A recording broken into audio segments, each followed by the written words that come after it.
Hello everyone, thank you for joining in this session, and I'm Ritu Tripura. I'll be facilitating this second session of Asia Society Korea Youth 2022. And thanks to Asia Society Korea Youth to create this platform for initiating this session for the youth from different corners of the world to come up with the most pressing concerns that youth are facing today. To let us explore together through discussion and exchanging ideas among ourselves to find out the solution to overcome them. So in this second session, the topic for the discussion is that why should youths care about the environment? Young people versus environmental issues. So environmental issues are a great concern for today's world, wherever we are living now, in any parts of the world, as it relates to our existence. So this is a great platform where we can share our experiences as we came from different contexts to talk about our environmental concerns and to come up with solutions on how to overcome those issues. So as environment and environmental issues are a vast area to talk about, so in this session we are trying, each of us will talk about the specific issues we are interested in relating to our experiences. We'll try to explore throughout our discussion, why is your mentioned environmental issue a youth issue? Why is youth the most vulnerable for the consequences of your discussed environment crisis? And what would be the solutions at the global or local level? In your opinion, how can youths play a crucial role to make a positive change? So here we are involving youth as the world is home to 1.8 billion young people, the largest generation of youth in the history. So they are the most impacted by today's global environmental crisis and are the most threatened by our current trajectory.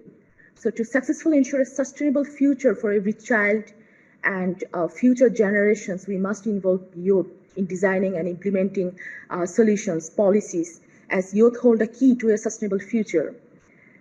Just giving the whole overview of the program, how we are going throughout the 2-hour session. At first, we will be introducing ourselves and the topic that we are going to discuss in this session, and the next phase will be giving our presentation. Each participant will get 5 to 7 minutes to talk about their topic that they are interested in, and we will try to stick to the allocated time. Then after each presentation, we will have question and session. So let's move into the introduction session. We have our guest mentor, Ms. Nazifa Rafa, who is currently doing PhD in geography at the University of Cambridge. And she has vast expertise doing research in climate change and environmental concern. And we are very glad to have you here in this session, Nazifa. Could you please introduce yourself again to all the participants and share a bit of your experience with the Asia Society Korea Youth Program? Thank you, Ritu, for the excellent introduction. I don't think I have anything else left to say. Hello, everyone. I'm Nazifa. As Ritu mentioned, I'm doing a PhD in geography in the University of Cambridge. I did my MPhil here last year in environmental policy. Research related to sort of human-environment interactions is something that I've done since my early undergrad year. So I understand why I was invited to this session, because this session and all the things that we are about to discuss today, it really resonates with what I stand for, what I've been doing, and what I will continue to do in my future. So I'm very interested in different policy-related issues, especially related to water and natural resource management, and that this is something that I've really looked at and during my research. So I'm really excited to see all of your perspectives and what you think is, affecting the youth around you and in your regions. Thank you, Nazifa. We're looking forward to getting more insight from you in this session. And now giving the floors to our participants, starting with Regita. Please introduce yourself and your selected topic. Yes. Hi, everyone. Good morning. I think it's good morning almost everywhere. Hi, Nazifa. Lovely seeing you here. So I personally chose the topic, the environmental cost of fashion. The reason being that growing up, I was part of the fashion industry since the age of 13, and while during my time as a model in the fashion industry, I was able to actually work with so many designers that had so many different brands and learn so much about the process of fashion. And also in the due course, I also was able to take part in various sustainable fashion projects as well. And in that, I learned about the impact of the environment. And then in university, I started my own club called Sustainable Fashion Community, whereby again, this common goal was to educate and create awareness amongst our peers regarding the impact of fast fashion and to change the perception of what is fashion. Right. So, and I also feel that as young people right now, we are all wearing material that are made by mostly the fast fashion industry, right? And I feel like that's why we play the most crucial role in trying to understand what a fast fashion does to the environment, and also we can play the biggest role in creating a change in that in the following future. So not only that, also the fast fashion industry represents an important part of the economy as well, with a value of more than 2.5 trillion of USD apparently, and also it employs over 75 million people worldwide, you know. And this particular industry has been growing throughout the decades, with like production, clothing production increasing by double actually between 2000 and 2014, according to a McKinsey and Company study. And apparently, you know, like, while people bought 60% more garments in 2014 than in 2000, they only kept half the clothes. Now, this is a really fascinating observation, right? And I'm sure if you reflect on our own trends and if you reflect on our own habits, we might be able to see the relevance and if it's something that we are doing as well. We'll dive into that in my later part of my presentation.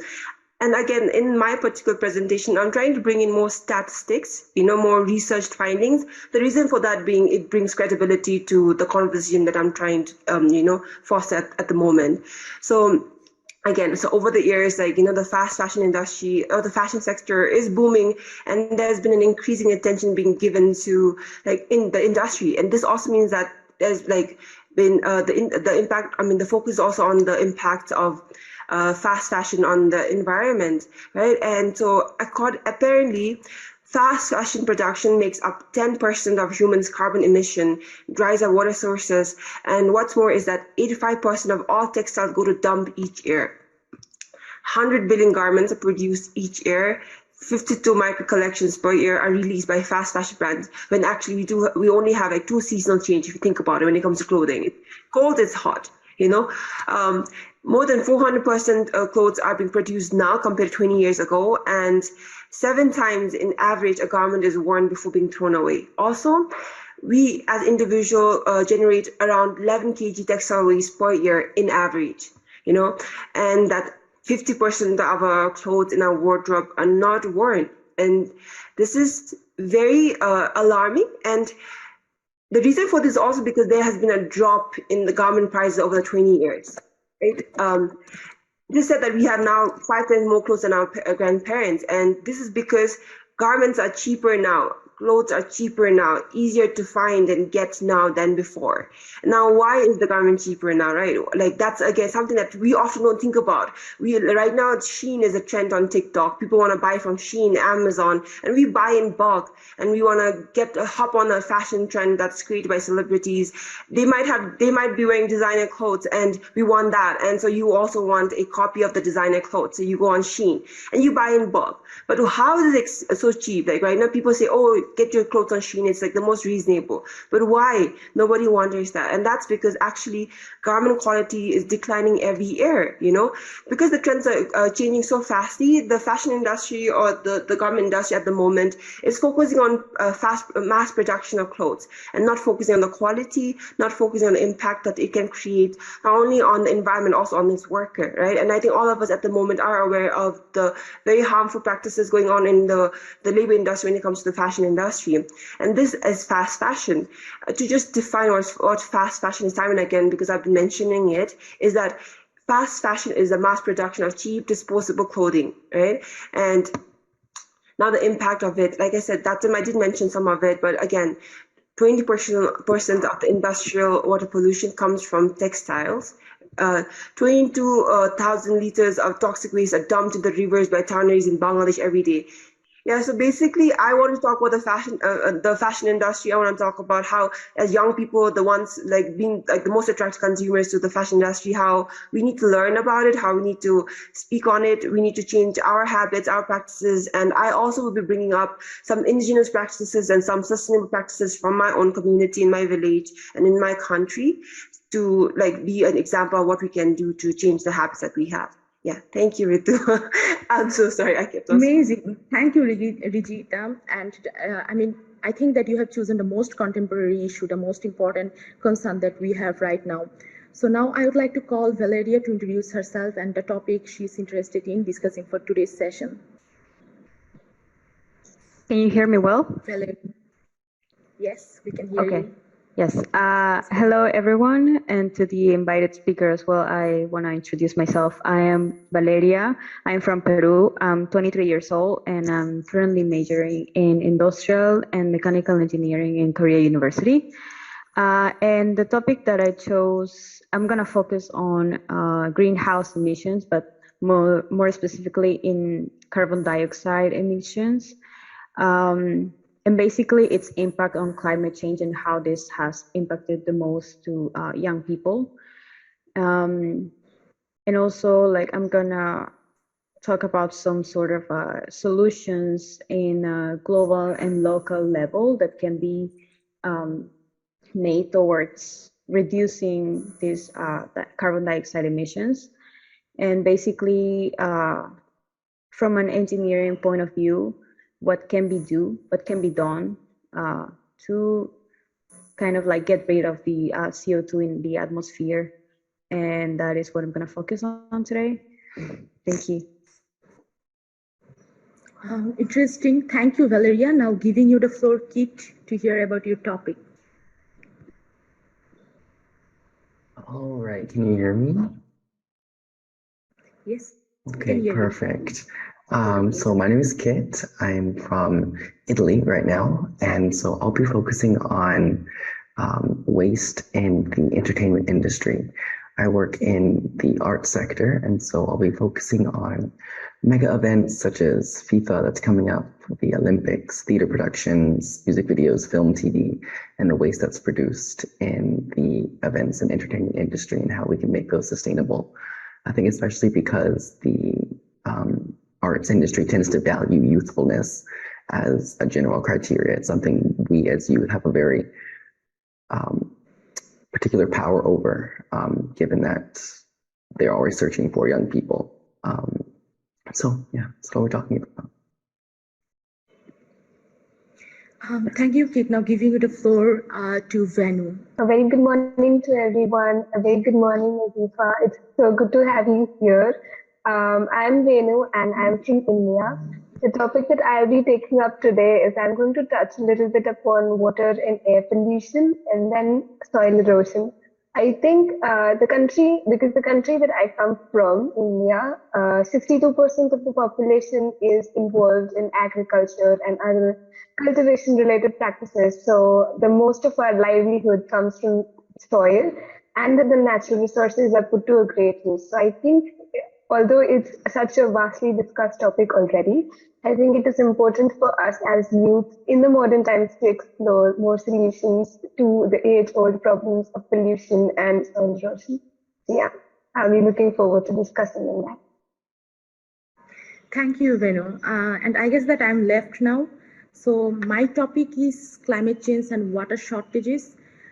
Because the reason I have chosen the topic is that the country I'm living in, Bangladesh, it has been experiencing the adverse impact of climate change. Example, frequent flooding, cyclones. Even recently, we have experienced the Sitrang cyclone. So, and one of the adverse impact of climate change is their water scarcity. As I'm living in the hilly areas, Chittagong Hill Tracts area, we are experiencing water scarcity there a lot. And women still need to go miles with teachers to collect water. So from that experience, I think that I'm the victim of climate change, and this made me come up with the topics to discuss in this session to understand your views and to explore together that what would be the solution for that.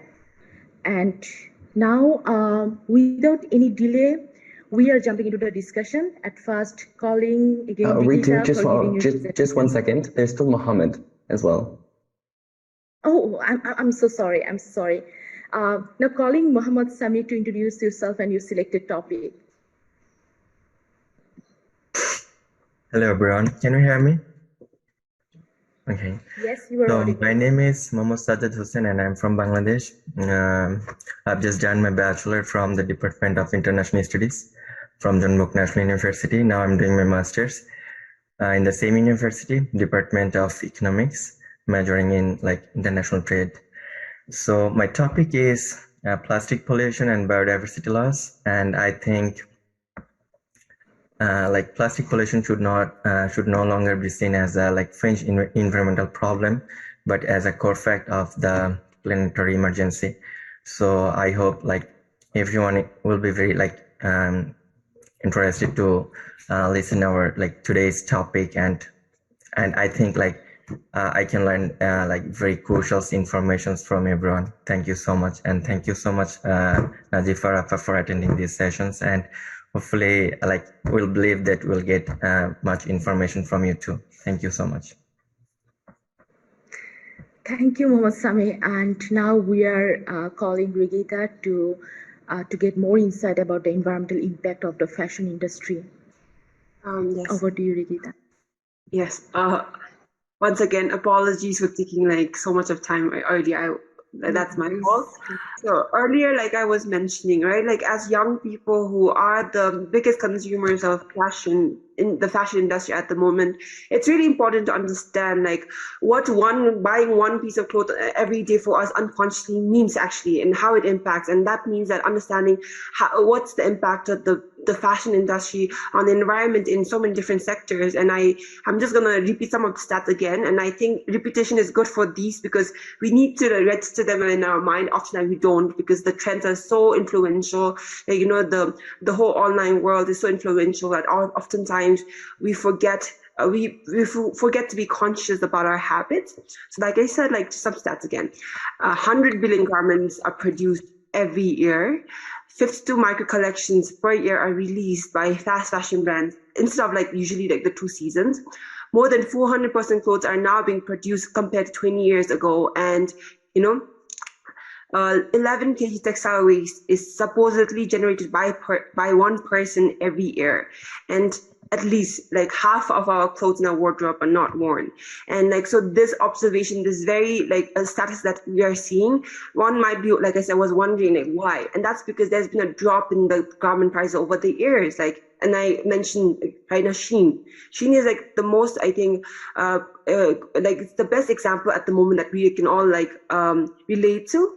Shein is right now on and going. Everyone wants Shein. Everyone's buying bulk, ordering bulk in Shein, Shein products. And TikTok, there's a trend on haul, shopping haul and things like that. And in that, you see so many people buying it. They get a shirt for $1 or $2, and they think it's very reasonable, right? But then one needs to understand, and one needs to question why. Why is clothes cheaper now than before? And that's because the quality of garments has declined over the years, and also because of the trends, the fast fashion industry or the garment industry doesn't really take into consideration the impact of it has on the environment, because that's a latter thing for the consumers, and that is us. We don't see what impact the shirt that we're wearing has, because that's not visually seen. We cannot unless we do our research, and that's not our concern. That's how most young people at the moment are living. So that's a bit scary and risky as well. And that's why it's important to have this dialogue, right? To call ourselves out and to hold ourselves accountable. And that's fast fashion. So I know that my team members will be mentioning other points when it comes to the impact of not fashion exactly, but the environmental damages in the nature as well. However, I wanted to give some statistics based on fashion industry. So apparently, 20% of the industrial water pollution comes from textile treatment and dyes, and this goes directly into the water. It is actually said that what is the trend, what is the spring trend or the winter trend in Paris Fashion Week by looking at the colors in Ganga River that flows through Bangladesh and India. because it's being produced in the garment industries in Bangladesh, and also the water, the river in nearby Bangladesh and India will showcase the colors that will be the trend for the fashion week in Paris, in France. And that is very alarming as well. Also, like when it comes to the very production of the clothes, like cotton, for example, 5 trillion liters of water are being used by the fashion industry every year, and 2.6 of the global fresh water is used to produce cotton. And one might again wonder, like, but then, okay, that's just one part. However, this is again interrelated to something else, a bigger issue, and that is that 785 million people in the world do not have access to drinking water, And so, like, now, what can we do about it, right? The first and foremost thing is, I think, like I said, knowing about these stats. I think it's really important, like keeping them in mind is really important. Having a dialogue around these is really important, especially as young people, holding ourselves accountable. However, there are some other practical solutions and habits that we can adopt. And number one being that trying to not buy many clothes, like, reducing the number of clothes that you buy. And that also means that reusing, upcycling the clothes that you have, and oftentimes, again, because fashion is such an influential section of our life, especially as young people, we often want to follow celebrities and the trends that come and go. However, I personally believe in revolutionizing the fashion industry by creating your own trends. And creating your own trends means like upcycling your clothes, I feel like that should be the trend. Like, how do you wear a cloth that your mom wore 20 years ago, and how do you make it your own? I feel like I think that's how you talk to the Gen Z culture. Like, that's how you get to the Gen Z population as well. Additionally, I personally come from a minority community here in Bhutan, and growing up, I realized we had very sustainable habits that we adopted that I did not realize were sustainable until I did my research and until I studied in uni about fast fashion, the impact, sustainable habits. And I realized that a lot of our cultures actually in developing countries are actually sustainable in nature. And that's also because the impact of the fast fashion on the environment is faced mostly by the indigenous, by the minority communities in developing nations, like firsthand, So number one being, for example, like you said, passing down our clothes. I don't know if it's a trend in your communities, but I'm sure Ritu would relate to me. We don't buy clothes in bulk like that. In our communities, we don't get clothes in bulk also, first and foremost. And secondly, we always pass it down. Okay, my brother gets it, my sister gets it. That's a passing down of the clothes as well. And if not, otherwise, the clothes are used as rags, to clean, or made even as bags. The shirts are used to make bags. And these are like very simple practices, but that I realized that my family was adopting all their life. And I was adopting for a long time until, like, I was introduced to the online world of shopping. But it's very interesting, right? So also making materials in collaboration with traditional artisans and indigenous communities can produce results that address environmental, social, and economic facets of sustainability. The reason for this is because, it impacts indigenous communities are 5% of the global population, and they are protecting 80% of the biodiversity in the world. We just want to go further with the discussion that Regita has already mentioned. That is very much crucial. That is true. In Bangladesh, we are experiencing environmental impact of fashion industry at most. Particularly, the rivers are getting polluted with waste, with plastic. So the consequence is too alarming for us to think about our next future. Regita has already mentioned about her experience and her opinion that how the solution could be. So in that way, we just would like to hear from you that from your opinion, as we know that the global packing and shipping industry, even though we are talking about sustainable fashion brands, still we have to deal with plastic for in the purpose of global packing and shipping industry that wraps and double wraps everything in a single use of plastic. So it's a very big concern for nowadays. So my question to all of you is that what ways we can reduce our dependence on plastic and in a very alternative way? And is some level of plastic consumption okay if the brand is mostly sustainable? To what extent and why? And in what ways we youth can influence the public perception of style so that individual fashion pieces can be reused and recycled again and again? So I would like to hear from you about your opinion, your perception on that.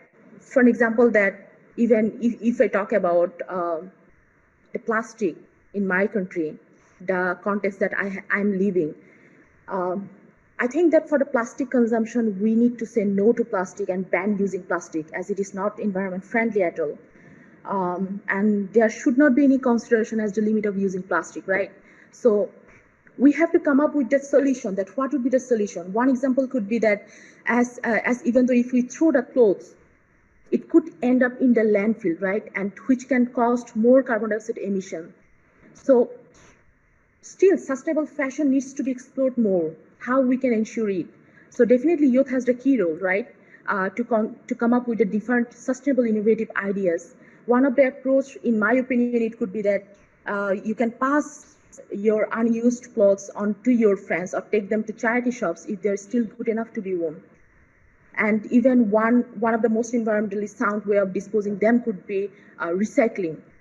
To make it more sustainable fashion and to create awareness among all. So in your perception, in your country, how you are dealing with that? We'd like to know about it. Yes, please, Venu. Okay, so I'd like to relate an initiative from my country regarding this topic of plastic consumption that we've come up with and integrating it with fashion. So when I was researching on the topic, I found about this initiative in India called Eco Kari. Here, eco means eco-friendly, and kari is an Indian word for art or like the practice of.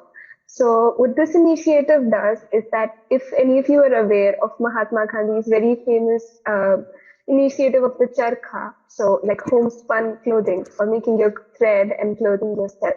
So what this initiative has done is combine the recycling of plastic with this charkha trend. And what we are doing is essentially asking for plastic packaging from any person in India. So any person in India could send the brand the used plastic packaging, and they will sew you bags or dresses out of that packaging using the charkha method. So I think this is a really good practice of incorporating our ancient roots into the modern world to tackle the problem of the environment. Yeah, Regita has one of those that she's holding up. Exactly. So in these small ways, even though we all know that plastic consumption is a huge problem, we know that it is also technically and literally quite impossible to just stop completely the use of plastic in like a few months or a few years. So what we can do is instead recycle the plastic and use it in more sustainable ways so that we don't pose a greater threat to the environment. That is what I wanted to say. Thank you. Thank you, Venu. Kit, you want to share anything? Please. Yes, I was thinking about what the question was about plastic, and I read this one thing on, I think it was Twitter the other day, about how, if consumers had a choice for plastic, they would choose to not have things wrapped in plastic. But it's not the consumer's dependency on plastic that's the issue. It's the production company's dependency on plastic that's largely the issue. They use the plastic to ship, they use it to make things fresh or whatever, So I think when we're talking about plastic, there has to be a focus not on the consumer, but on the producers, because I think all of us generally recognize that, okay, if I can buy without plastic, I would like to buy without plastic. But, how do companies ship things around the world? How do they produce things and keep them, neat, new or whatever without plastic? And I think that's one of the questions I wanted to hop on, I guess, is how do we, as youth, try to convince corporations to decrease usage of plastic?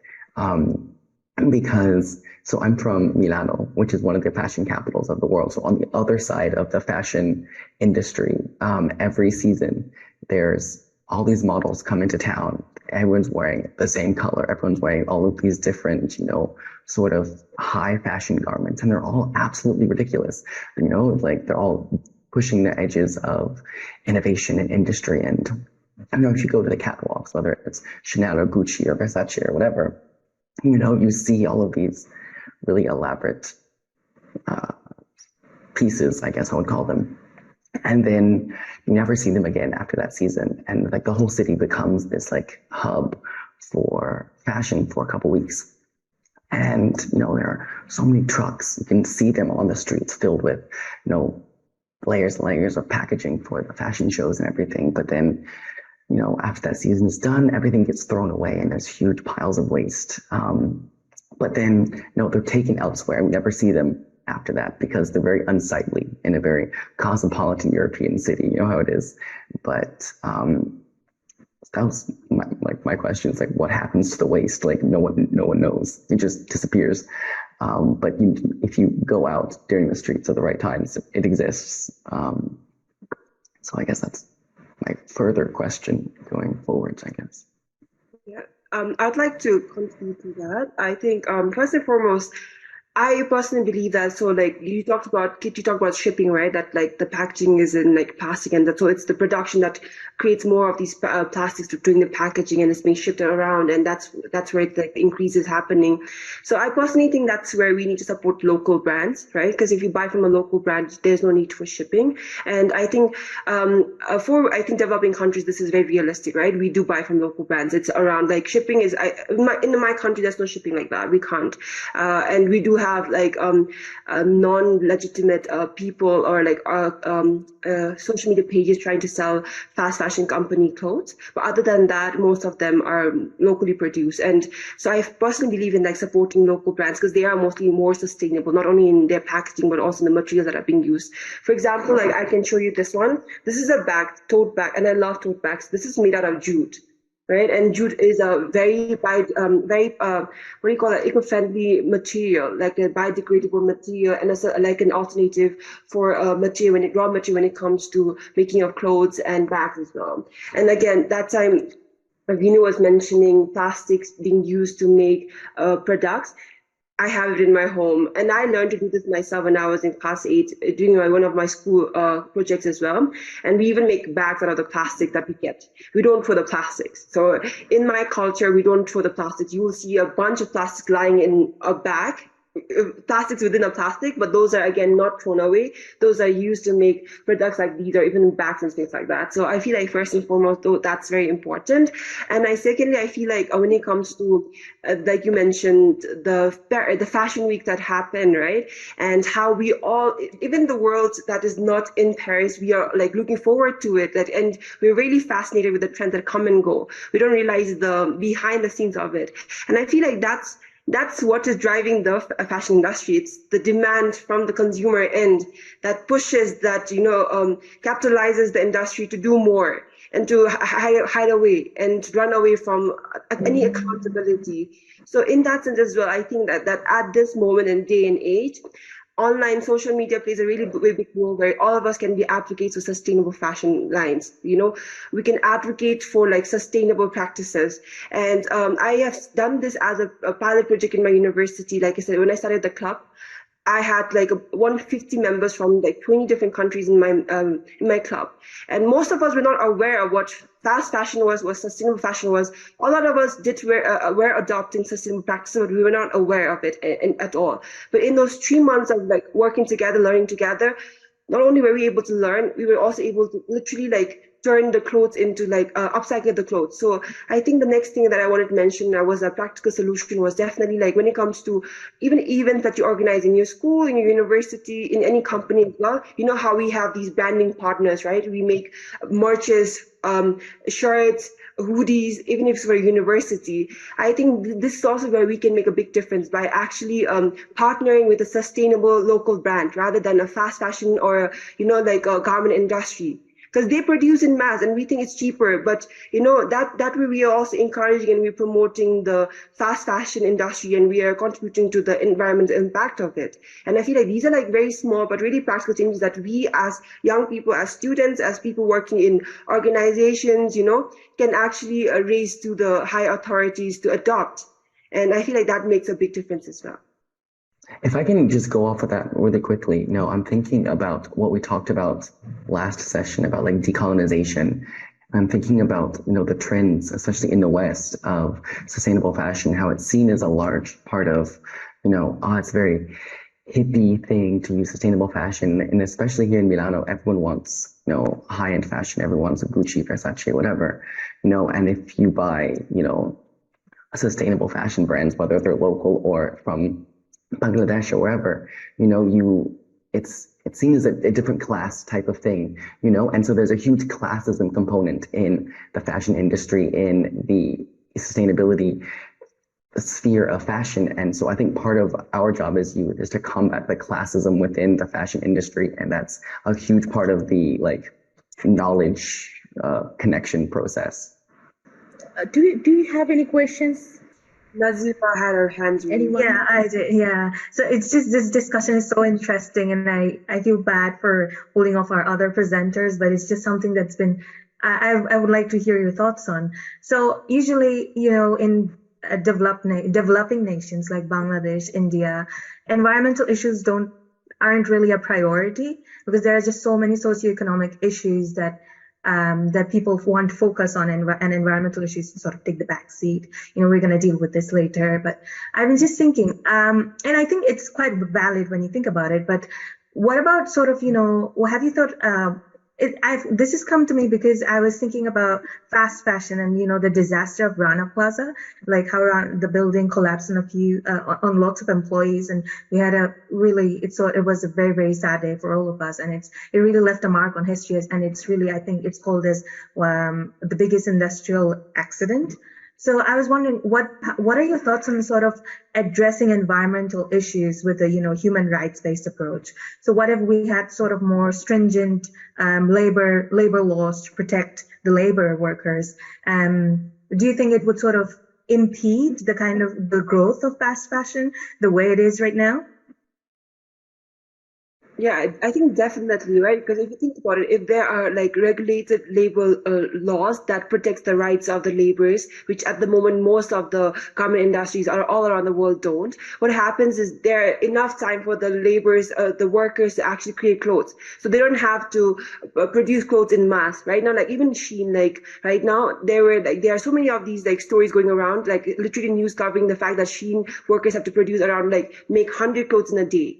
So, of course, when you make 100 clothes in a day rapidly, literally that means that you have no time for break, no rest, your body is exhausted, you're under mental pressure and torture. So if there are labor laws that regulate and that protect the rights of the workers, of course, that means that we are also covering up the issue of fast fashion mass consumption, production of clothes in itself as well. Oh, just a quick addition to that, especially with the purview of Asia, I think a lot of consequences of fast fashion are faced firsthand in Asia because Asia has cheap labor, and a lot of fast fashion industries, whether or not based in Asia or outside Asia, they make use of this fact that we have a cheap labor available, and they overwork these people to produce just the fastest of goods in the fashion industry, or be it any other industry today. So I think addressing the fact that people have rights, whether in developing nations or developed nations, whether from the manual labor category or any other category, just recognizing the fact that they need their time and they deserve their rights too, I think that will reduce a lot of consequences that are faced by developing nations today with regards to the fast fashion industry. I think that's very well said, and I think it also relates to what Regita mentioned about the initial production side pollution that occurs, the water pollution and all, and it is harming the people who are living around the rivers because they're directly relying on the river water for their day-to-day uses. So it's just something we can probably bring in the policy frameworks, protecting the health of the people who are living around the riverbanks, so that the industries, when they're releasing the water, they could treat it before releasing them. So treatment is something that's necessary in Bangladesh as well. And the industries, they have installed the equipment, but they don't really use it because it's very, very energy consuming and it's very expensive to operate. So it's very interesting. I mean, I think we could potentially sort of bring such perspectives, human rights perspectives, to addressing environmental issues. Nazifa, I had a question actually going off of that. You talked about policy, and I know in decolonization work, there's a lot of talk of like reparations from, the wealthy colonizer countries to the poorer countries. And I'm wondering, how does that work in an environmental framework? Is that something you've discussed about? And I'm thinking like, okay, because like Venu says, a lot of things are, made in Asia because of the cheap labor. Is there some sort of policy framework in place where, the corporations that are based out of US, UK, wherever, they then send stuff back to the communities where they're actually being produced in sort of like a reparation style corporate, I don't even know, like, is that something that's a thing? It's not something that I don't know whether it exists or not, but I know that there are there's a rise in sort of ESGs.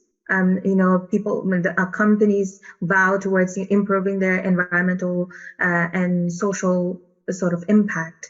So I think there's more, but again, there's also a question of whether the companies are sort of working towards greenwashing their image rather than actually taking productive steps. But when you mentioned that, I also it's something I remembered about related to carbon market. The loss and damage feature it's not really a formal thing under the UN yet, but there was a fund set up recently in the last COP, in COP26 by the Scottish Prime Minister, I think. They've sort of created like a loss and damage fund for people who are being affected by, for the countries that are being affected by the impacts of climate change firsthand, like natural disasters and so on. Thank you thank you to all of you for sharing your thoughts that how we can come up with a solution, and definitely youths and the policymakers, they need to work together for that. And as we are running out of time, so we are quickly going into the next presenter, Valeria, to discuss further about it. As we know that fashion industry, it also accounts for 10% of global carbon dioxide output, which is huge even considering the other sectors. So, and even it is known as the second most polluting industry, right, after the oil and gas sector. So we would like to discuss further about it. And so going to Valeria. Yeah. Hello, everyone. So anyway, as I mentioned before, I'm going to talk about the greenhouse emission, more specifically, the carbon dioxide. So first of all, I just wanted to mention why I got interested in this topic, and it's because since 2019, I started getting more concerned about my own use of plastic, as I saw how it impacted not only the environment, but, ecosystem. And so like I started with the smaller things, like simple actions such as I stopped using straws whenever I wanted to drink out of a cup or something. But recently, I read an article about celebrities with the worst private jet CO2 emissions. And that got me thinking, like, I've been doing this for over 3 years now, and what does it even matter? I mean, it's not even impacting the way I would like it to impact. So I was like wondering how bad is this situation, and how the rich people and those huge corporations have a bigger impact on the environment than we as just citizens and people, like normal people, try to decrease our own carbon footprint, So that's why when I read the articles, well, the article basically used data from a popular Twitter account that tracked celebrity jet movements based on public information. So the report stated that planes affiliated with celebrities emitted an average of more than 376 metric tons of carbon dioxide, roughly like 480 times more than an average person's annual emissions. And Taylor Swift's plane was identified by the report as the biggest celebrity CO2 polluter this year so far, racking up 170 flights since January, with emissions totaling more than 8,293 metric tons. And a plane affiliated with boxer Floyd Mayweather came in second, and it logged trips only lasting 10 minutes, which was like really surprising. What kind of trip is that? And so also I was so surprised to find in the list of the celebrities Leonardo DiCaprio, which he is well known for being an advocate for environmental issues. So I'm like, yeah, I started questioning a lot of things. Like, so anyway, however, not only these celebrities, but also many other people also often rely on private jets, including like politicians, government officials, athletes, business executives, wealthy individuals. So basically, what can be done? A blanket ban on private jet travel, which can feel essential transportation needs in certain situations. For example, when you need to transport an organ or something like that, in such situations, may seem like a good solution, but people, especially celebrities with significant social influence, need to consider the environmental impact of their choices and the message they could be sending, right? So, of course, getting rid of private jets isn't the answer to this climate problem.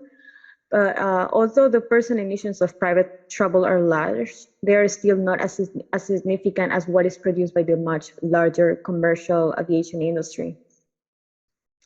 So instead of banning private jets, it might be more effective to explore regulations or policies geared toward reducing the amount of unnecessary travel. And doing my research, I found out while electric aircraft prototypes are still being developed, private and commercial aviation should take advantage of high quality carbon offsets and more sustainable jet fuel alternatives such as biomass or plants. But at present, most of these fuels are generally better than petroleum, although they are not zero emissions, but they are a good alternative still. And maybe beyond cutting down on trips, private jet users should consider changing how they fly, since longer flights carrying more passengers can help with overall efficiency, and flying direct instead of stopping for connections can make a difference. And also, since larger commercial planes do require more fuel, they are often carrying more people, and all the passengers on the flight share the trip's overall fuel consumption. So that should be something that should be kept in mind. Sorry. And so I wanted to explain why is youth the most vulnerable for these consequences, the consequences of the greenhouse emissions. You know, basically climate change is deeply inequitable. While no child is responsible for rising global temperatures, they will pay the highest cost. And especially the children from countries least responsible for the greenhouse emissions. So basically, improving children access to essential services such as water and sanitation, health and education can significantly increase their ability to survive to the climate hazards. And compared to adults, children require more food and water per unit of their body weight, and they are less able to survive extreme weather events. So they are more susceptible to toxic chemicals, temperature changes, and diseases, among other factors. So what can we do at the global and maybe local level? Maybe increase the investment in climate adaptation and resilience in key services for children to protect them, the communities, and the most vulnerable from the worst impacts of the already changing climate. So many services must be adopted, including water, sanitation, and hygiene systems, health and education services as well.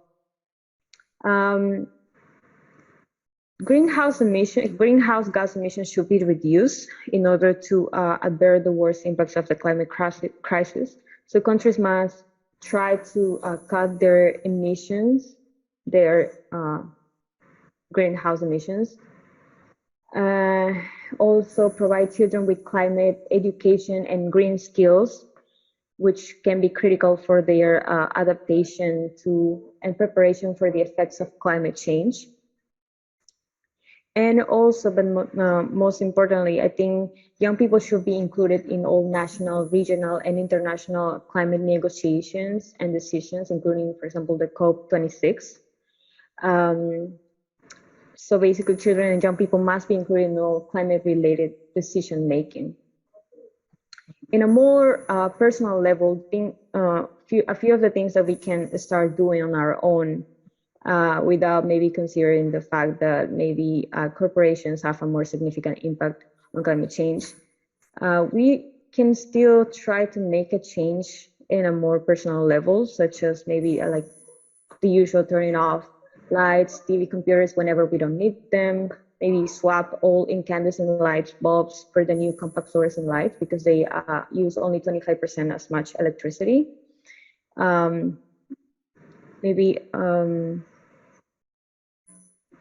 walk or ride our bike instead of taking a car everywhere. And maybe like if we must ride, use a carpool. And most importantly, like try to plant as many trees as possible because they can absorb the carbon dioxide. And in that instance, actually from an engineering point of view, I found the emergence of carbon engineering technology, which actually is related to the way they function is like trees because they also absorb CO2. So basically, the system of carbon engineering technologies, it works by pulling air into a larger air contactor system, which looks like a cooling tower with a series of giant fans. And the air comes in contact with a potassium hydroxide solution where a chemical reaction happens. It is here that the CO2 molecules chemically bind to the potassium hydroxide, trapping them in a liquid solution. So basically, the CO2 is trapped in this carbonate solution and then put through a series of chemical processes to increase its concentration while purifying it and compressing it and delivering it in gas form ready to be used or stored underground. And so this is still a technology that is being developed. And as a government, I think a lot of investment and effort should be made towards increasing research on these matters. So that's the end of my presentation. Thank you. Yes. We would like to give the floor to everyone if there is any question or your reflection on it. Valeria has pointed out a very important things that we most often unnoticed those things, and youth, we have the tendency to follow the youngsters. So we need to be aware of, as well as the policymakers needs to take action for that. So we would like to hear from you. Regita, please. Yes, first of all, Valeria, loved your presentation and all the points that you mentioned, and I really resonate and deeply agree with all of it.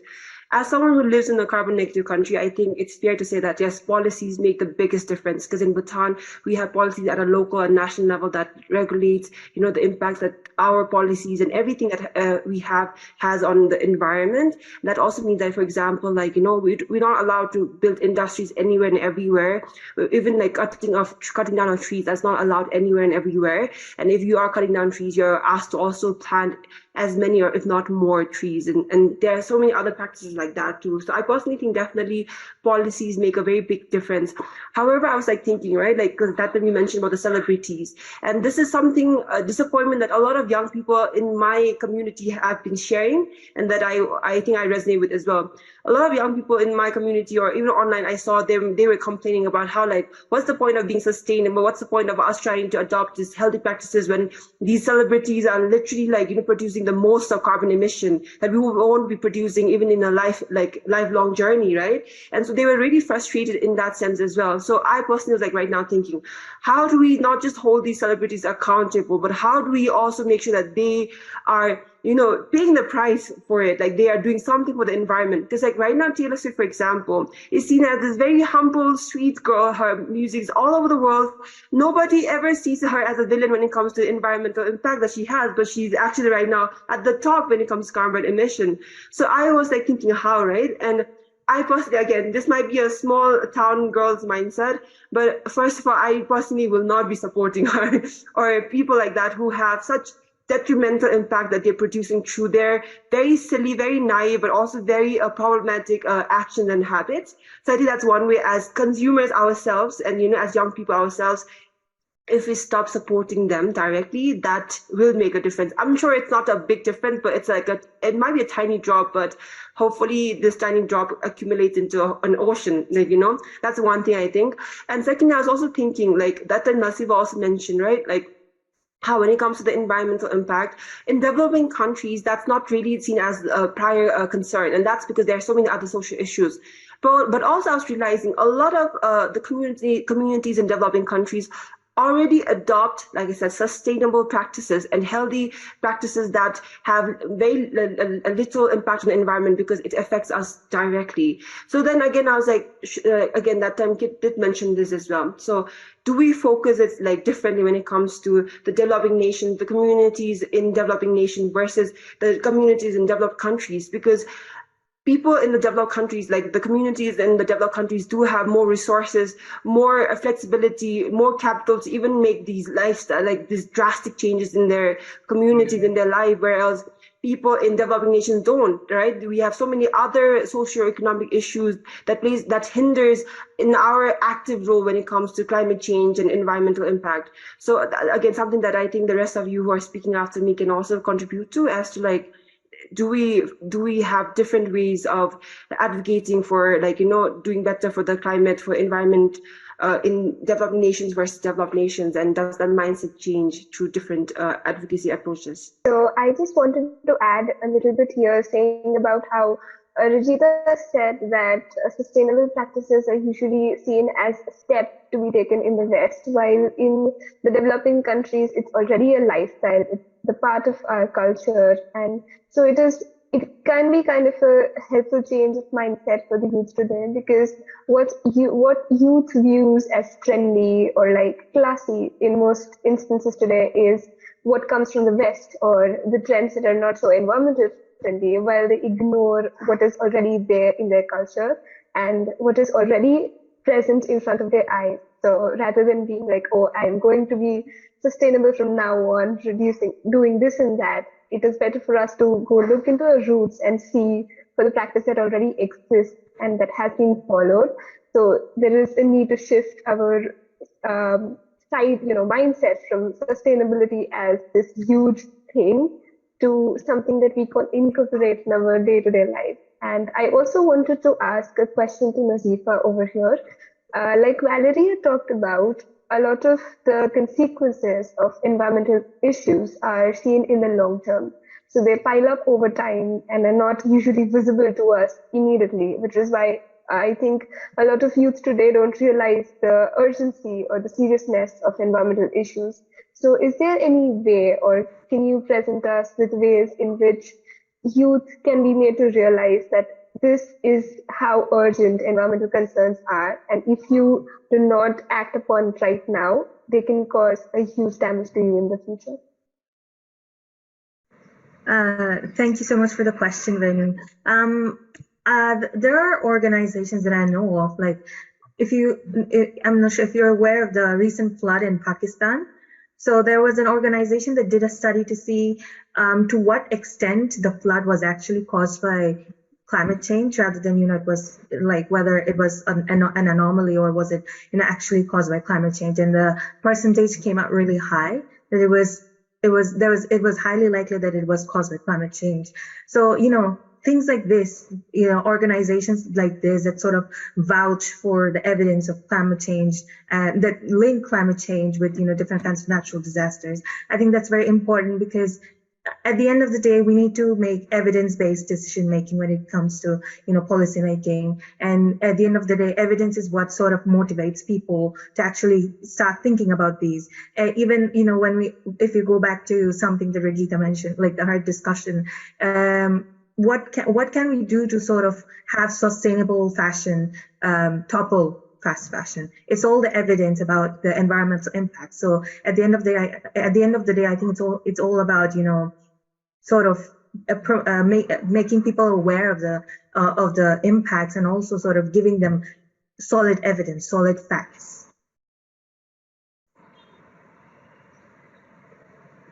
Thank you. Kit, do you have any question? Yes, so just a couple things. Going off of what Regita said at the very beginning about like boycotting, I guess. So that brought me to an idea that it's like, especially if we're talking about like solutions. If you guys know the BDS movement for like Palestinian liberation, the BDS movement has a very specific tactic of like boycotting, and I think that's something we could potentially do as well, especially if we like with like asks help. We have what makes a successful boycotting campaign is targeting specific things, like in this case, let's say individuals, and saying, okay, we're not doing these 7 people for this specific reason. And if you have like a scatter effect of, okay, choose your favorite celebrity and don't listen to them, it's a drop in the bucket. But if it's a concentrated effort for a very specific reason that's been stated, then it becomes more of a effectual thing. So I'm thinking something that we could draw up would be, okay, our top 10 list of climate celebrities that are causing some issues. And then, okay, we ask people to boycott them and say specifically, I'm boycotting you because your carbon emissions are way too much, et cetera, et cetera. That's the first thing that came to mind, is like, if you want to boycott directly. Like there has to be some sort of like plan to do so. But I think the second thing, and I know I keep coming back to this, but it's class in terms of, destigmatizing poverty, I think is a really huge part of talking about climate change, about, people want to move out of poverty, but they don't realize that moving out of poverty is actually unsustainable in large, and there's no shame in poverty in the first place. And part of the move out of poverty increases carbon emissions. And then, so I think destigmatizing indigeneity, in destigmatizing, poverty just in general. And as youth, we have that power to, like, especially with like digitalization, social media, of saying, okay, I know like fast fashion lives up here, but just because I exist down here, that doesn't make me any less than the people who live up here, because they're actually, causing all of these issues that I'm down here and I'm not. So I think that's part of we need to add class into the conversation directly, I think. So.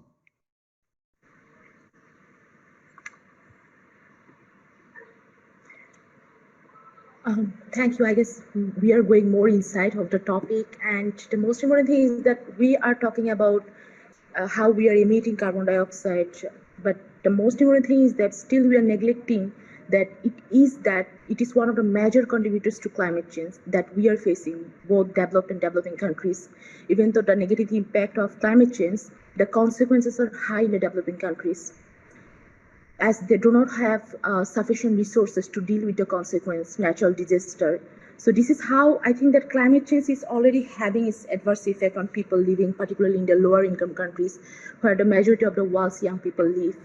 And I would like to give the example of my country. As a developing country, we are focusing on boosting our economy, but unfortunately, still we do not have a long-term strategies to deal with climate change for upcoming even 50 years.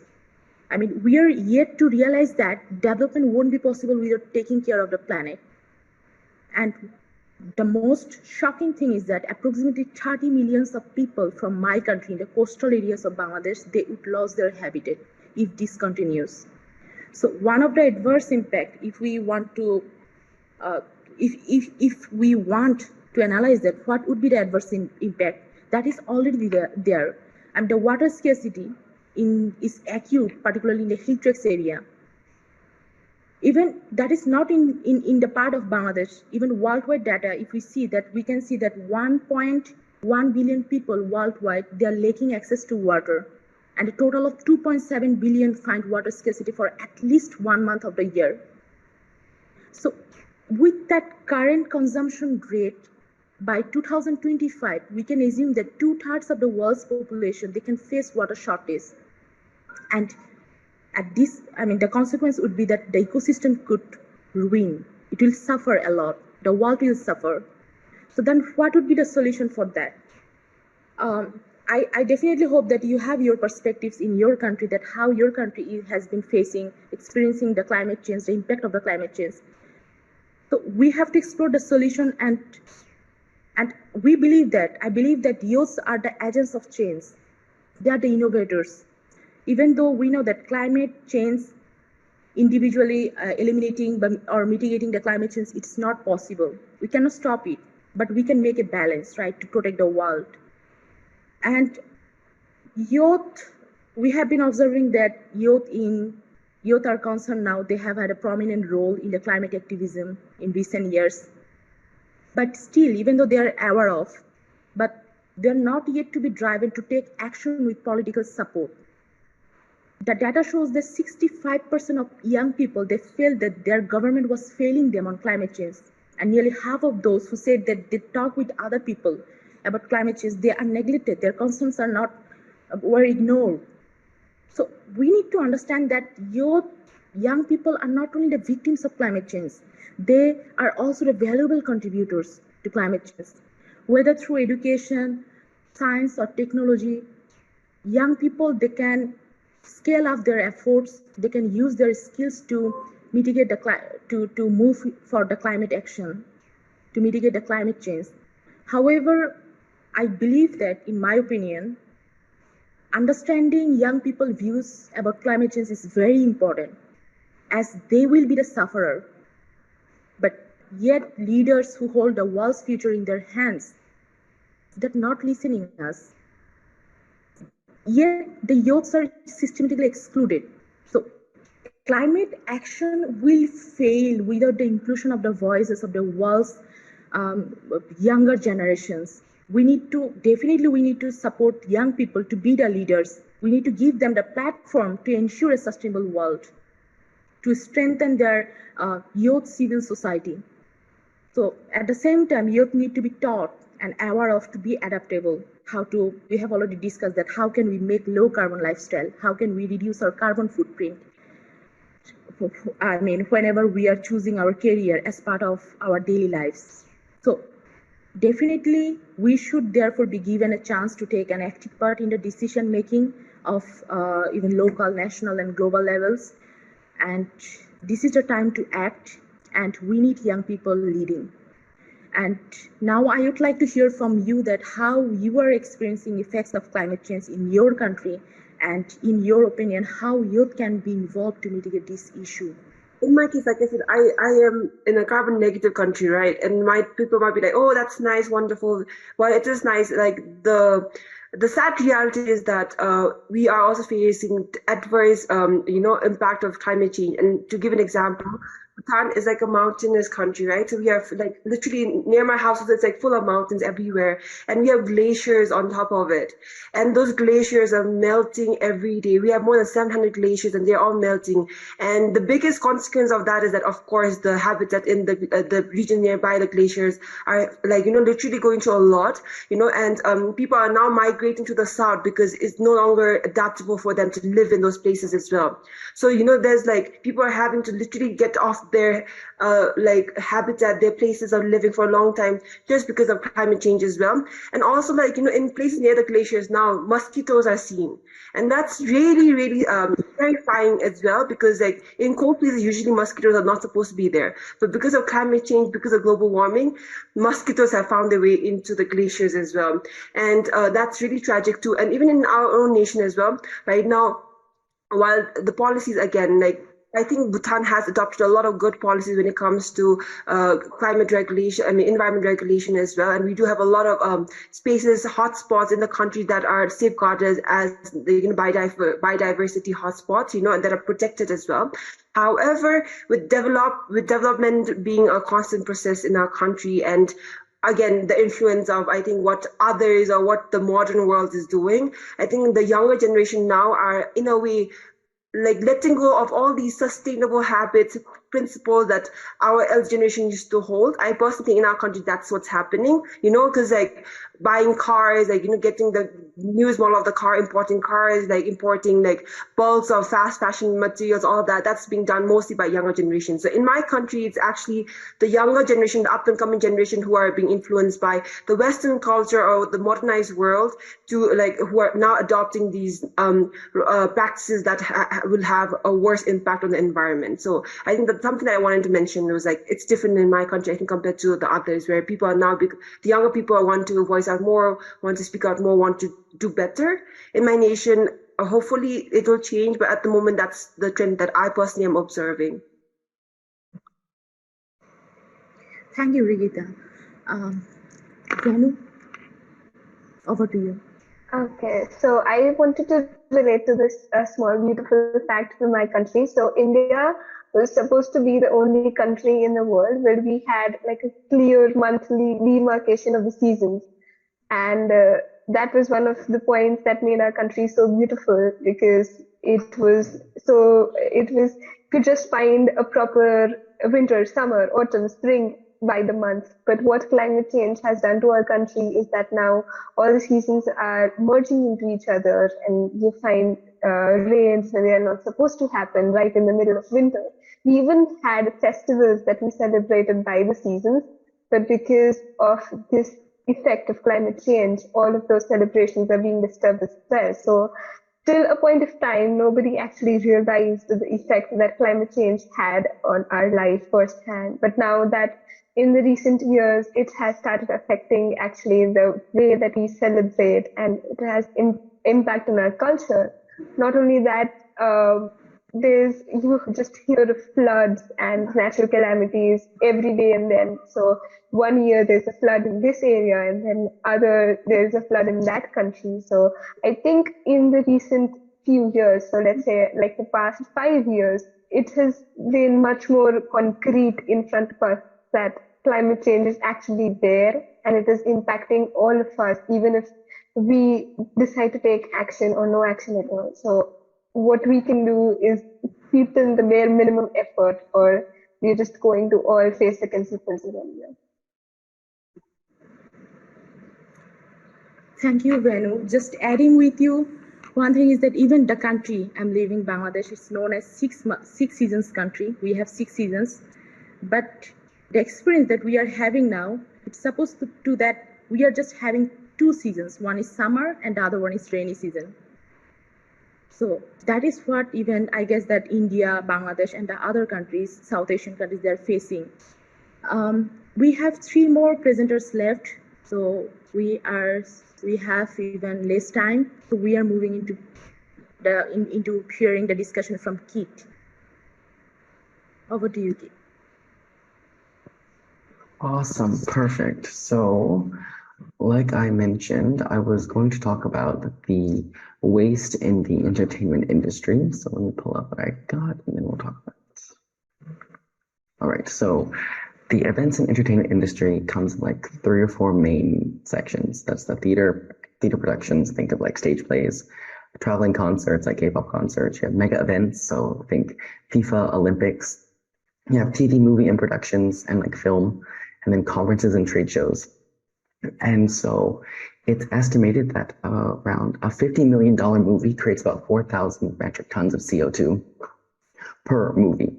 And so just in the US, there are more than 700 film and 500 TV shows filmed each year. And so you add all those up just for Hollywood, then you add Bollywood, you add Hollywood, you add Nollywood, whoever. The effects of the entertainment industry quickly stack. And so I outlined 3 challenges that I noticed. So I actually used to work for the people who made the Olympic opening ceremonies. And I went in, I was like, okay, how are we doing this sustainably? And I asked my boss, and she's like, okay, just straight up, like, this is not a sustainable industry. Like, we do what we can, but we're always at a negative loss because global events such as Olympics, the FIFA, they're so big, and you fly in experts and props and sets from all over the world. Like the FIFA thing coming up in February has been going on for 15 years in planning. Think of how many carbon emissions that is over the 15 years. People going from into Qatar. So they're not sustainable. But how can we still have these mega events that bring people close together culturally, globalization, and try to make them sustainable? So the challenges that are being faced are transportation is a really big one. So you have the environmental costs of transporting both people and goods from one side of the world to the other. So often, especially for these large scale events, you'll have props will be made in one country by experts in, say, Poland, and they'll be shipped to Qatar for FIFA. Otherwise, you'll have international experts who are design or production experts who are flying to and from the on-site location on a monthly basis, on a weekly basis, to figure out all of the logistics of being at this site. And the same thing goes on a smaller scale for trade shows, theater productions, films and movies.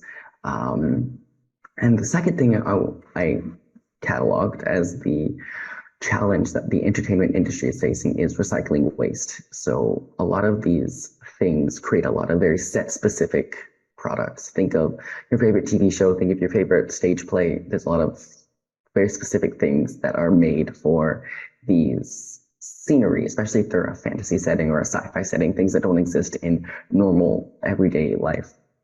What happens to these products after it's over? And that's been a really big concern. So there has been a push for like reusing, recycling set pieces, but still most of them are discarded because how can you reuse, I don't know, a sci-fi set from Star Trek? I don't know. And so that's something that people need to figure out. So this this phenomenon is largely being exacerbated by the phenomenon you'll see with Marvel and HBO and Netflix, where they're producing content a lot faster now. And so the production quality of sets, of costumes, of all the pieces are decreasing. So it kind of goes back into what Regita was saying about the lower quality of fashion. And the same thing can be said for physical pieces as well. Is if they're low quality, they can't be used again, and then they get discarded. So the push for too much content is actually creating lower quality goods that can't be used. So as some examples, HBO recently rebuilt the sets of Friends and for Harry Potter for some 10th anniversary re-show, get the cast together, something. And they rebuilt these huge sets for a 1 hour talk show. And it's like, is this necessary? I don't think so. What could be done could be on a stage, I don't know, or some digitalized background. There's a huge emphasis on physicality in this industry. Likewise, if you have a trade show, there's so many trade shows for every single kind of industry. You have so many marketing tactics. You have little buttons and, flyers and banners and whatever. Those are very one-use type of things, and they're thrown away. They're really hard to reuse, and people don't. And the third thing is concerts. So think of K-pop concerts, think of big events like Coachella or whatever. They are trashed at the end of it, and there's not a proper stadium management for recycling, for waste, with huge crowds of people at these locations. And what gets done is, well, we call it in Italy indifferenziata, stuff that's not recycled, it's just all put together. It's all just put in indifferenziata and then tossed away. So this leads me to some solutions that I wanted to suggest. So digitalization, I think, is a really huge one for set pieces, for theater productions, for concerts. The SM Entertainment actually did a whole hologram musical in Seoul recently, where they had, what was it called? School of Oz, the hologram musical. And all the background was holographically projected onto basic set pieces that could be reused. Like a tower was just a platform. They would project the tower onto the platform instead of building a whole tower. Or the actors would interact with digital elements behind them on the screen rather than having props or specific clothing things. And so that's a very innovative thing, I think, that can go forward.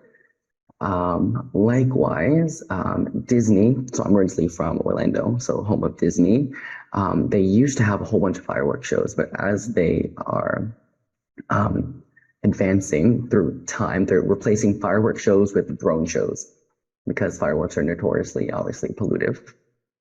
So that's another kind of innovative tech thing. But I think one of the other things is hiring local. Like we talked about, like locality already, but I think that's really where youth comes in, is that, you know, there aren't a lot of things that must be done by international experts. A lot of these things are, you know, I'm not going to say they're basic because they do take a lot of talent, but, you know, there's not a lot of specific skills that you have to hire someone from Poland, from Japan, from Australia, just to do this one specific piece.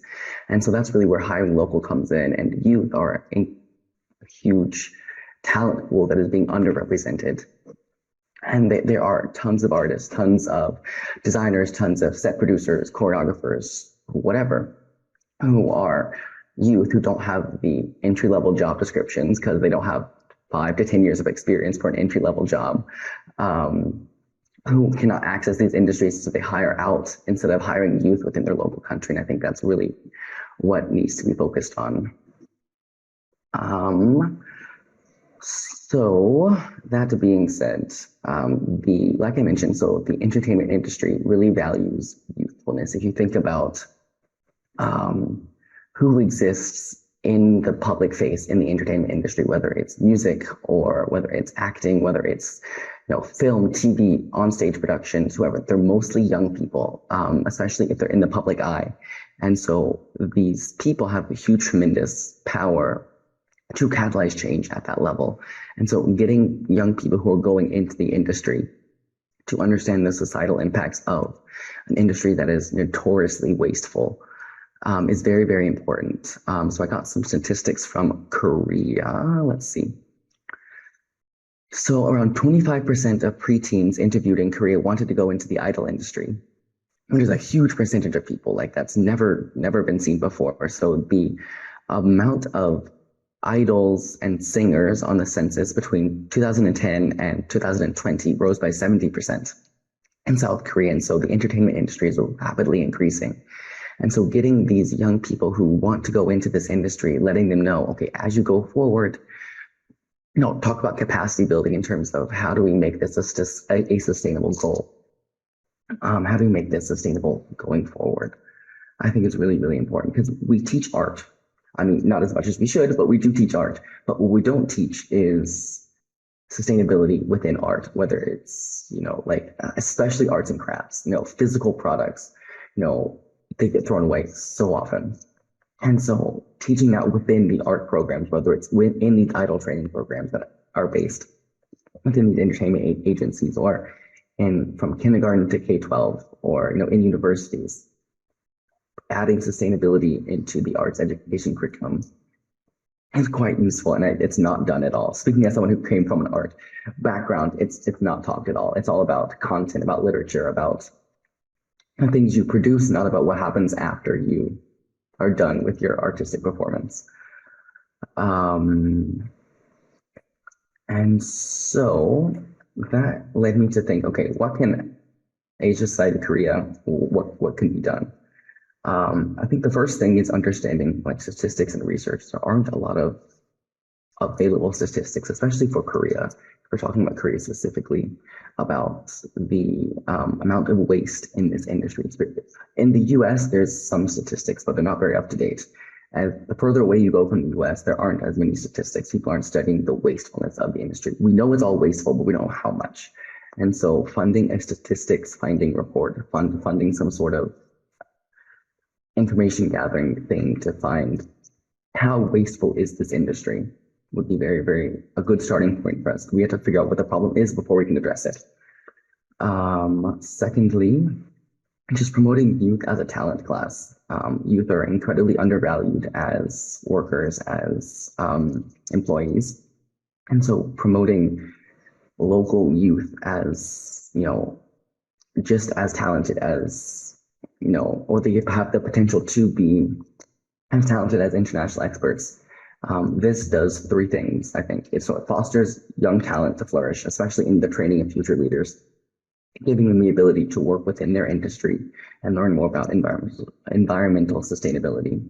Two, it allows the arts to rapidly digitalize. And so the arts, we're taught, are very much resistant to social change. They're very much steeped in culture and tradition, and they're very much based on physicality. And so digitalization is a huge way to reduce waste. And so having digital natives come into the scene and come and bring expertise into a field that's notoriously anti-digital is a huge way to decrease waste. And the third, it allows young people to actively participate in the workforce and just increase their active change agency within the entertainment industry. If you actively see them as employees, as valued additions to the team, and not just a subordinate who is an unpaid intern, who is just there for the experience. They need to have their voices heard and respected as a part of the workforce. I also said funding digital art. So digital art, people often think it's just like graphic design. It's way more than just graphic design. It's it's integrating the art and culture sector into a digital environment, and that takes a lot of skill and takes a lot of different types of science and art mesh together. And so funding those type of things is very, very important. I'm not sure if this is within Ask Why's purview to fund stuff, but I'm just going to throw it out there saying that that's something that could happen. Secondly, something I think could be really, really interesting is a warehouse, either within a country or within neighboring countries, of sets and prop pieces. Okay, we have the K-drama industry based in Seoul. Here are all the props, and you can rent them out on a usage basis. Okay, I need a tree for a stage play. You can come here, rent a tree for a concert, and bring it back, and then someone else can rent it later. And so it's somewhat kind of like a give and take system of props. And that decreases the amount of waste. If you're, separate people making separate things, there's no collaboration between artists and designers of different companies, different, I don't know what, design studios. And so if you coordinate actions, then, you can see, okay, this has already been done, I can just reuse it. And, if you want to even expand it out and further into international cooperation, take sets from the Chinese film industry and then, do some sort of exchange where, you have the Korean film industry and the Chinese film industry, and you switch sets. And so you have a kind of international exchange going on. You facilitate international cooperation while also reusing sets from both industries. I think that could be facilitated. I'm not quite sure how, but the idea, I'm just throwing it out there. And all right, that's all I had. So there we go. Thank you so much. Thank you for sharing your concern, and I guess that you have covered almost, everything, installation part. So however, we would like to hear from the participants, but at the end of the session, after we are done with other two presenters. So now I would like to invite Mohammad Sazzad Hossain to give his presentation about the topic that he has selected. Thank you so much, Ritu, for this floor. And our today's topic is why youth should youth care the environment, and my topic is plastic pollution and biodiversity loss. So I've already mentioned why plastic pollution is very crucial for our environment, and this issue is very important for the youth too, because for their existence, for the living, breath, and survival. So here I'm going to start my presentation. The word plastic was derived from the Latin word plasticus, and the first plastic was invented in 1862 by the Alexander Parks. And plastics are made from three raw materials, and these are petroleum, coal, and cellulose. And the thing is, plastic is a part of our lives. every day we use plastic in a very variety of ways, like ranging from household appliances to industrial and commercial products. And the production of plastic is growing about 9% annually, and it's very alarming. And so now, the plastic pollution, what does it mean? Like plastic waste or plastic pollution is the accumulation of plastic objects, like plastic bottles or plastic bags and other materials in the Earth's environment that adversely affect wildlife, wild habitat, and humans. And according to the report of Chartered Institutions of Water and Environmental Management, it is projected that by 2050, the weight of plastic will likely far exceed the weight of all fish in every oceans on Earth. So you can imagine the alarming pollution of plastic. So and also in the another report done by the United Nations mentioned about 30 million tons of plastic is produced every year all over the world. So it's really very alarming. And my next is plastic is one of the toxic and non-biodegradable pollutants which pollutes lands, air, and water. And plastic causes serious damage to the environment both during its manufacture and disposal. The manufacture of plastic in industries releases huge quantity of carbon monoxide and other gases. These gases pollute air seriously. Being a non-biodegradable material, landfilling with plastics preserves their poisons forever. And the major chemicals used in the manufacture of plastics are highly toxic, like plastic which is made from petroleum is a material that the earth cannot digest. These toxic chemicals pose a serious threat to living beings of all its species on earth, and especially in the environment. Plastic breaks down into smaller and smaller particles that absorbs toxic chemicals, and plastic pollutions on land and is both physical and chemical. Plastic reduce soil fertility by forming the part of measures for years, and plastic is false environmental aesthetics and hygiene, and plastic in landfills emit hazardous VOCs. It's one kind of gas during interactions, and plastic is in the soil can lessen the growth of plants and trees by blocking the absorption of minerals, waters, and other nutrients. And also it can causes landslides. And the next session is industries emits large amount of carbon monoxide and dioxins and hydrogen cyanide. These gaseous pollutants contains air and cause respiratory diseases, nerve system disorders, and many more. And for example, plastic waste dumped in the water courses contaminate and poisonous freshwater life, and on leaching in water, plastic can easily enter the human food chain and human health. And now I'm going to talk about the negative impact of plastic on marine environment. Plastic adversely affect our marine life. For example, over 1 million seabirds and mammals die annually from ingestion of plastics. Plastic is mistaken for food and is eaten up by birds, turtles, seals, and whales. This may choke them and poison them or impede digestions and causing starvation.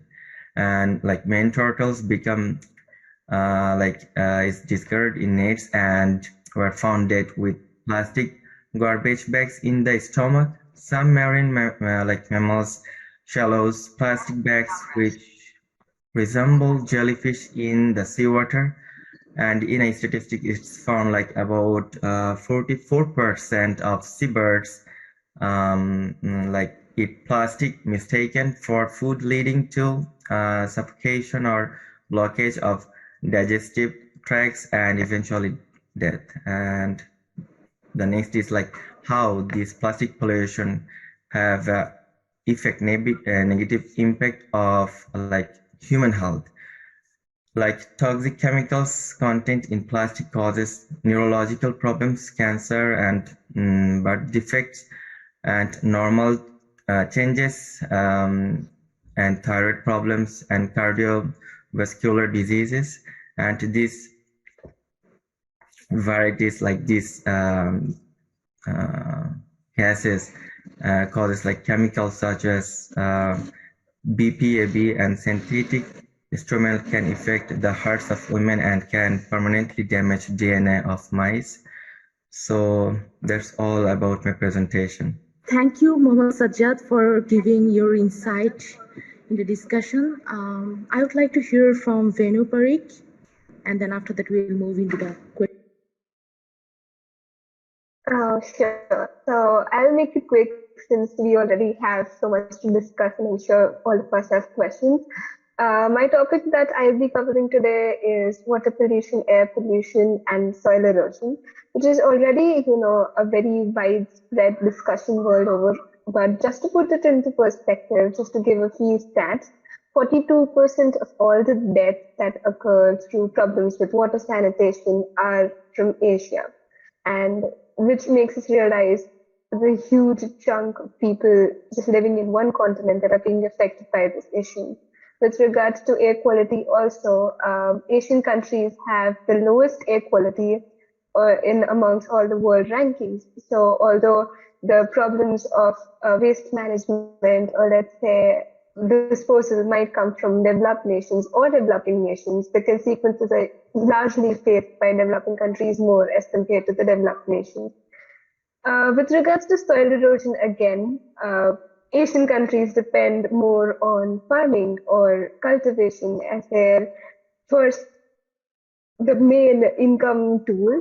And so when soil erosion happens and there's loss of the cultivable land, it is an integral part of the economy that is also lost with it. So I talked to Ritu about this issue because she's an environmental major and I wanted to know her views on it as well. She told me about the cultivation practices that countries already practice that have a huge positive impact with the problems of soil erosion. So the Joom cultivation practice, very commonly used in Bangladesh, has a very positive impact on the soil and prevents it from being corroded. Practices like that, like step farming, are also used in India. So just promoting those could be a very effective solution. Another thing that I would like to bring to light is the Save the Soil movement, which was started in India. So it was started by Sadhguru, who's one of the most revered leaders of India today.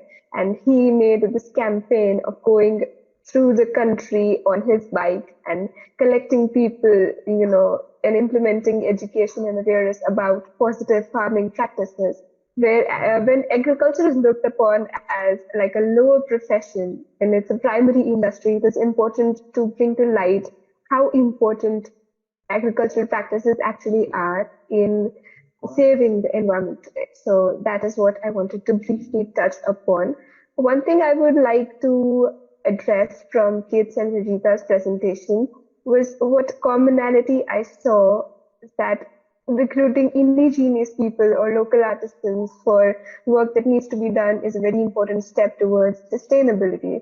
But we need to, when looking into why they are not recruited yet or why do industries not prefer young artists, is because they lack platform and they lack recognition. So maybe what AskWhy could do was that bring these smaller artists or indigenous talented people to light and give them the platform so that the world knows about them and they have something to show in their resume that, oh, look, I've been recognized by this institute or like this platform, and this is why I am credible and I'm good for the job. So I think that is a really important initiative that we could take.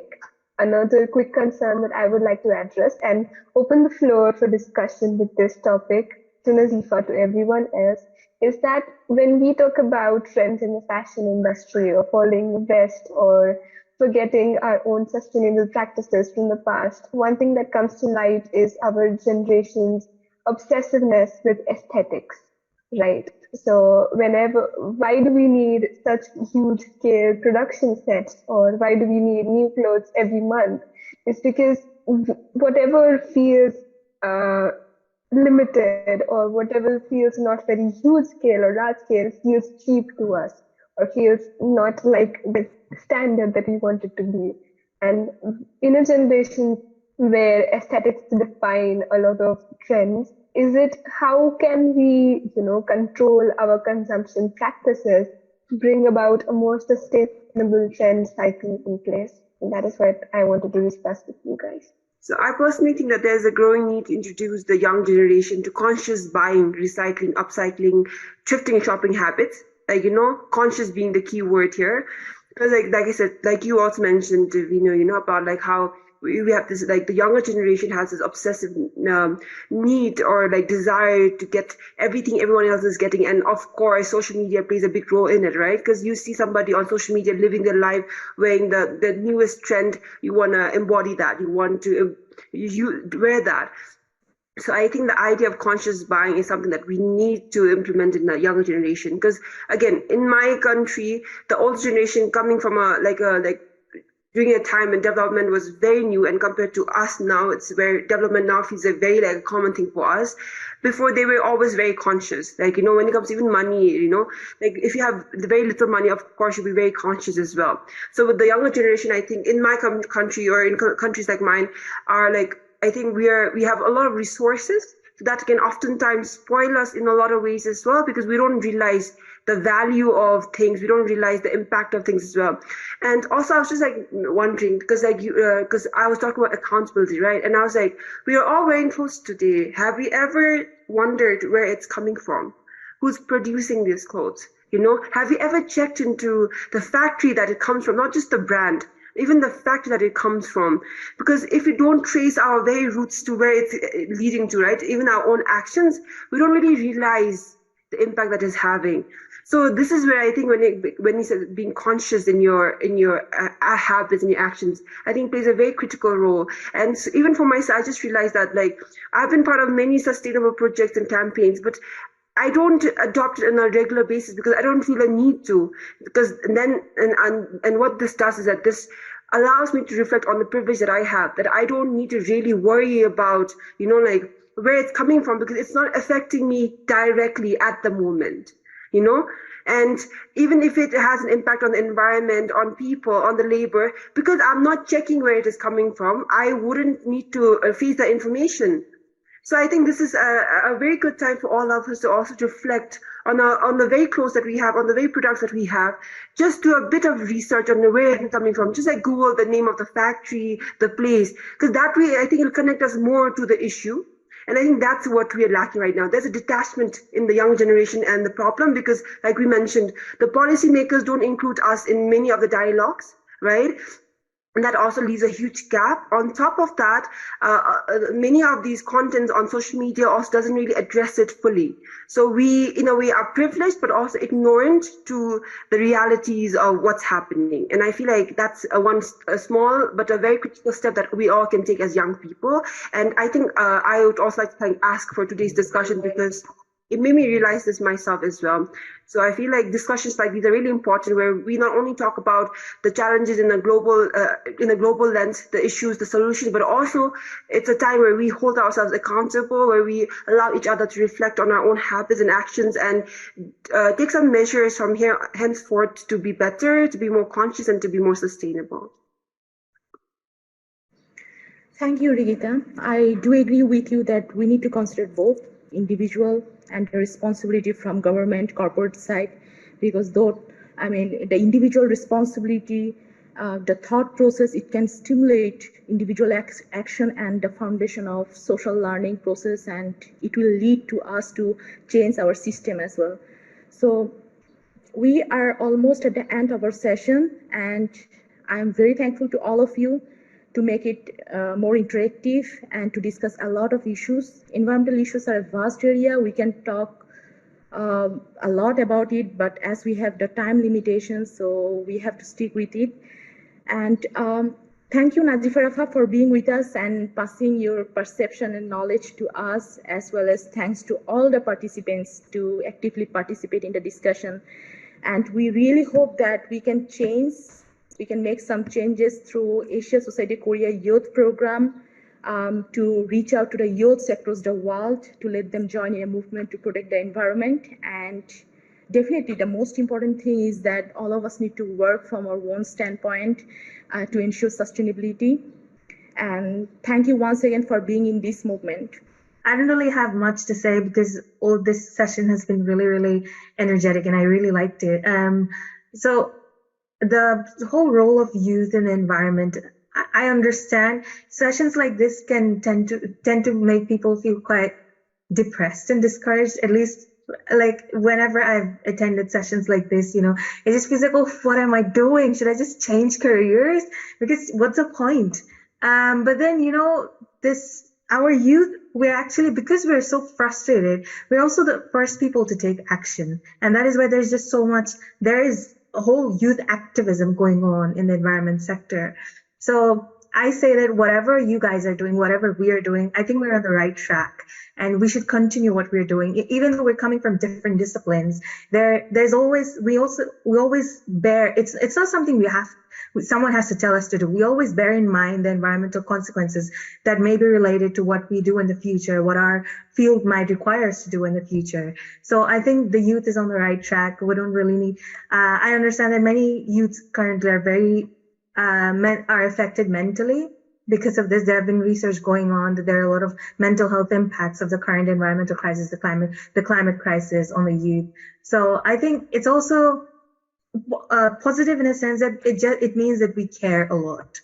So I think we're all going on the right track, and I'm very I would like to ask the participants of AskWhy to continue what you're doing. You're doing really amazing. And thank you so much for having me here. Thank you so much for listening to me babble on about things that I really like. And I would like to thank AskWhy for giving me the opportunity to come to this program again, which has been really amazing last year as well. It's been one of my highlights last year. So thank you, everyone.